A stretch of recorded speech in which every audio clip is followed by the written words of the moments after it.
삼성전자의 개별 이슈죠. 갤럭시 폴드가 오늘입니다. 9월 6일 정식 출시가 됐습니다. 그래서 이전에 먼저 공개가 되었었지만 그때 이제 불량 이슈로 인해서 좀 질타를 받고 다시 정비해서 나오겠다라고 한 이후에 생각보다는 이제 재출시 시점이 좀 늦어지긴 했어요. 하지만 그만큼 완벽한 준비를 해서 나오지 않았을까 생각을 합니다. 그래서 삼성전자에 미치는 영향을 한번 볼 건데, 일단은 그 갤럭시 폴드에 대해서 이제 간단히 설명을 드리면 아시죠? 네, 아시겠지만은 이렇게 생겼습니다. 그래서 이게 이제 펼쳤을 때 모습이에요. 그러니까 접었을 때는 겉에도 디스플레이가 있기 때문에 접힌 상태로도 쓸 수 있습니다. 그러니까 효용성은 상당히 이제 극대화시켰다라고 보시면 될 것 같아요. 화면을 접은 상태에서 사용하던 앱을 펼칠 때도 끊김없이 사용할 수 있어요. 그러니까 상당히 연속성이 있죠. 반대도 마찬가지예요. 펼쳐서 사용하다가 덮어도 뭐 앱이나 이런 게 다 꺼지는 게 아니라 이제 이어서 쓸 수 있다 라는 부분입니다. 그러니까 결국은 이제 이 완전히 접히는 스마트폰의 가장 중요한 부분이 뭐냐면 이 접히는 부분이거든요. 이 힌지 부분에서 뭔가 이제 문제가 발생하냐 그렇지 않느냐, 이게 이제 가장 관건인데요. 사실은 저도 실물을 봤는데 이 접히는 부분이 완벽하다라고 보기는 조금 어려워요. 그러니까 약간은 이제 거슬리는 부분이 있다는 겁니다. 그리고 삼성전자에서도 이제 수천 번 접었다 폈다를 테스트해서 내놓은 거겠지만, 실사용에서 접었다 피는 것과 기계가 계속 반복해서 접었다 피는 것은 좀 다르거든요. 그래서 이 접히는 부분에 문제가 생기냐 그렇지 않느냐에 따라서 갤럭시 폴드가 장기적인 그 흥행을 할 수 있냐 그렇지 않냐, 이제 그 부분이 결정이 날 것 같아요. 그렇기 때문에 그 부분에 있어서의 그 문제점을 극복할 수 있는지에 따라서 갤럭시 폴드의 성공이냐 혹은 실패냐가 갈릴 것으로 생각을 합니다. 일단은 그 초기 물량은 상당히 완판이 되는 모습이죠. 그러니까 갤럭시 폴드 같은 경우에는 초반에 전략을 굉장히 잘 짰어요. 왜냐면 초기 물량을 진짜 조금밖에 준비 안 했거든요. 그러니까 당연히 완판이 되겠죠. 얼리 어답터들은 일단은 살 테니까. 그래서 가장 중요한 게 가격이었는데 239만 8천 원으로 알려져 있죠. 네. 엄청나게 비쌉니다. 239만 8천 원이면은 이걸로 못 사는 가전제품 없어요. 거의. 그쵸? 냉장고도 살 수 있고 TV도 살 수 있고 세탁기도 살 수 있고, 엄청 비싼 거 아니면 웬만한 가전제품 하나는 그냥 구매를 할 수 있는 가격입니다. 근데 그 정도로 초고가예요. 어쩔 수 없어요. 그만큼 많은 기술력이 들어간 게 사실이니까. 그러니까 지금의 그 플렉서블이 아닌 일반 바 형태의 스마트폰도 100만 원이 넘는 출고가를 보여주는데, 이 접는 형태는 디스플레이만 해도 거의 3개 정도가 들어갔다라고 보실 수 있으니까 이 정도의 이제 가격은 어쩔 수 없는 부분이고, 앞으로 이제 조금씩 이런 결함들이 좀 나아지지 않을까라는 생각입니다. 그러니까 이전에 그 발생했었던 문제가 이 부분이에요. 네, 접었다 폈다 하는 부분에 자국이 있죠. 이 문제. 그리고 이렇게 이제 벗겨지는 문제. 근데 이번에는 이제 이런 부분들을 그 많이 개선을 했다라고 했습니다. 결국은 이 벗겨지는 보호 풀림 문제와 이 접히는 부분의 자국 문제, 이걸 극복해내는 것이 관건이었으니까. 근데 실제로는 좀 보완을 했다라고 그 얘기를 하고 있기 때문에 그 부분이 좀 보완돼서 나오지 않았을까, 네, 라는 생각을 합니다. 그래서 아무래도 우리가 이제 접해보지 못했던 형태니까 그런 부분들에 있어서 소비자들이 얼마나 잘 적응할 수 있을까라는 부분이 굉장히 중요하겠죠.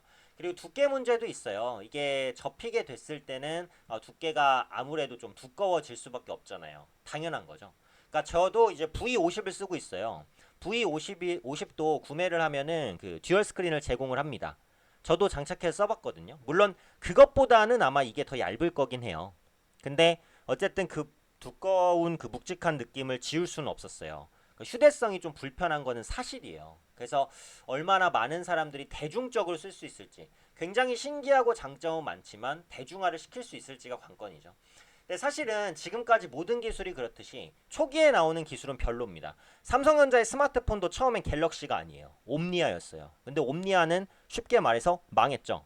갤럭시 폴드도 초기 스마트폰이란 말, 초기 폴더블, 최초의 폴더블이에요. 그러니까 많은 단점들이 있을 테고 그걸 극복한 스마트폰들이 앞으로 계속해서 나오겠죠. 그래서 초기 흥행에 대한 부분을 현재로서는 장담하기는 조금 어렵다는 관점입니다. 그래서 무게를 보시면은 276g이에요. 무게 굉장히 중요한데 갤럭시 노트 플러스가 196g이에요.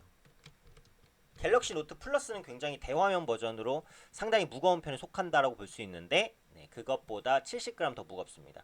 이 70g이 별거 아닌 거라고 생각하실 수도 있지만 스마트폰은 항상 우리가 가지고 몸에 지니는 기기예요. 잘 때까지도. 화장실 갈 때도 들고 가는 게 스마트폰이니까 이 70g의 무게는 무시할 수준은 아니라고 보여진다라는 거예요. 80g이죠. 80g은 무시할 수준은 아니다. 그래서 결국은 앞으로 이제 실사용자들의 사용감이나 이런 부분에 따라서 영향을 미칠 거고, 그럼 중요한 게 이제 주가에 대한 영향인데, 사실은 갤럭시 폴드가 많이 팔리든 적게 팔리든 삼성전자의 실적에는 그렇게 큰 도움은 안 됩니다. 물론 정말 말도 안 되게 폭발적으로 줄 서서 사고 이러면 실적 좋아지겠죠. 근데 삼성전자의 매출의 상당 부분은 아시겠지만 반도체로 이루어져 있어요. 매출의 30%가 반도체인데 중요한 건 영업이익의 5, 60%를 반도체가 차지한다는 거거든요. 이익은 거의 다 반도체에서 나와요. 그럼 나머지 부분은 다 스마트폰이냐? 그것도 아니에요. 가전과 스마트폰이 나눠 먹고 있잖아요. 그래서 그런 부분들을 봤을 때는 또 갤럭시 폴드는 갤럭시 S 시리즈나 노트 시리즈처럼 주력은 아니에요. 약간 실험성이 있는 도전이란 말이에요. 그러니까 판매량이 실적에 큰 영향은 안 미칠 겁니다. 정말 폭발적인 성장이 아닌 이상은. 다만 주가에는 영향을 미칠 수 있어요. 왜냐하면 주가라는 것은 어차피 심리잖아요. 갤럭시 폴드가 폭발적인 판매량을 보입니다. 이런 기사가 나오면 아무래도 주가에 긍정적인 영향을 끼칠 가능성이 높겠죠. 그래서 이 정도의 개념이고 실제로 실적에는 반도체 부분이 훨씬 더 중요하다라는 게 이제 핵심이고요. 기술적으로 보시면은 최근에 올라온 건 사실 갤럭시 폴드 때문은 아니라고 봐야 돼요. 하이닉스가 올라오는 걸 봤을 때는 같이 이제 반도체 업황 개선에 대한 기대감으로 삼성전자도 올랐고, 특히 홍콩 사태가 진정된 영향도 큽니다. 왜냐면 그 한국에서 홍콩으로 수출하는 반도체 물량이 중국 다음으로 2위예요. 홍콩 사태가 송환법 철회로서 이제 개선이 되면 아무래도 이제 홍콩 수출 기대감이 높아질 수 있잖아요. 그래서 이런 부분들이 최근에 삼성전자 주가를 올린 것이고, 폴드와는 약간은 이제 조금 이제 연동성이 적게 움직였다. 앞으로는 폴드의 영향을 조금 받을 수도 있겠죠. 그 정도로 보시면 되겠고, 지금은 삼성전자는 사실 기술적 부담이 발생을 했습니다. 47,000원은 고가라서 여기를 한 번에 뚫어낼까? 그런 의문은 있어요. 쉬었다 갈 가능성이 높으니까 삼성전자는 뭐 전망은 긍정적으로 봅니다만 지금 위치에서는 좀 쉬었다 갈 가능성, 그리고 이재용 부회장이 대법원에서 이제 파기환송이 됐잖아요. 그 부분에 대한 불확실성도 조금 남아있으니까 이런 부분들도 같이 감안해서 주가 측면에서 약간 좀 보수적으로 보면서 중장기적으로는 물론 돌파하겠지만요. 그래서 기술적 고점이다라는 부분 보시면 될 것 같아요. 지금 당장 매수를 한다면 차라리 반도체 장비주나 IT 부품주 쪽을 보시는 게 가격 면에서는 조금 유리할 수 있겠다라고 생각을 합니다. 그래서 오늘 이제 갤럭시 폴드가 출시가 됐기 때문에 뭐 간단하게 설명을 드렸어요. 앞으로 추가적인 이슈가 나오면은 제가 계속해서 업데이트를 해드릴 테니까요. 폴더블 스마트폰이 이끄는 시장의 변화를 한번 주목해 보시는 것도 재미있는 관전 포인트가 되겠다라고 생각합니다.